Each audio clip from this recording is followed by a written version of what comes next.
Béninoises, Béninois, mes chers compatriotes, célébrer la grâce de voir une nouvelle année est aussi pour nous l'occasion d'apprécier le chemin parcouru et d'envisager les actions ainsi que les moyens de réalisation de nos vœux. Cet exercice permet de constater que malgré la crise sanitaire et économique engendrée par la pandémie de Covid-19, malgré les désagréments consécutifs à la fermeture par le Nigeria de ses frontières toute l'année durant, notre économie affiche une croissance élevée et une résilience admirable. C'est un motif de satisfaction collective. C'est le signe que notre pays s'installe de plus en plus dans le cercle vertueux du sérieux, du travail bien fait et de la bonne gouvernance. Il se métamorphose qualitativement. Le rêve béninois prend ainsi corps progressivement grâce aux performances que nous réalisons dans tous les secteurs pour renforcer notre tissu économique et améliorer nos conditions de vie. Nous commençons à acquérir une réelle conscience de nous-mêmes et de nos potentialités. La culture des résultats recommence à nous habiter et ne doit plus jamais nous quitter. Cette belle mutation qui s'observe ne doit pas nous surprendre. Si elle se produit, c'est bien parce que nous en sommes capables. Notre histoire n'est-elle pas jalonnée de nombreux défis que nous avons toujours su relever ensemble? C'est la preuve que nous avons toujours été un grand peuple. Nous sommes le pays de Béhanzin, de Bioguera, de Kaba. Nous sommes le pays des intrépides Amazones. Nous sommes le Bénin, pays insubmersible au passé si glorieux et à l'avenir encore plus prometteur.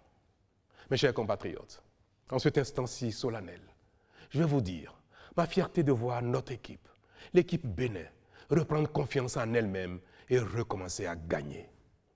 Être le capitaine d'une telle équipe de femmes et d'hommes travailleurs, de plus en plus intègres, est la plus belle chose qui me soit arrivée. Oui, servir notre pays au dessein si grand, servir notre peuple aux qualités remarquables est une expérience formidable, irremplaçable. Après avoir parcouru la plupart de nos communes, j'ai pu percevoir votre satisfaction et votre grande adhésion à la dynamique enclenchée qui pose réellement les bases de notre développement durable et qui permet de regarder l'avenir avec encore plus de foi et de sérénité. Pour ma part, je mesure davantage la responsabilité qui est la mienne de contribuer encore à consolider les acquis qu'ensemble nous avons engrangés ces dernières années. Je ne vais pas me dérober à mon devoir envers la République. Je resterai ce serviteur déterminé d'une cause si grande, si noble, si inspirante, le Bénin, mon pays. Maintenant que nous commençons à retrouver nos repères, ne les laissons plus jamais disparaître.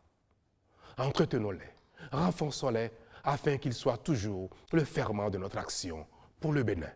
C'est ainsi que nous ferons du Bénin un pays de plus en plus grand, où il fera bon vivre pour les uns et les autres. Aussi, voudrais-je vous exhorter, mes chers compatriotes, à ce sursaut individuel et collectif pour entretenir la renaissance amorcée de notre pays et la perpétuer dans le temps. Ensemble, nous en sommes capables. Pour nous porter sur ce chantier tout au long de l'année nouvelle, je nous souhaite une bonne santé et tout particulièrement à celles et ceux d'entre nous qui en ont davantage besoin. Je nous souhaite de l'inspiration positive, encore plus de génie et de générosité au service de notre pays. Bonne année 2021.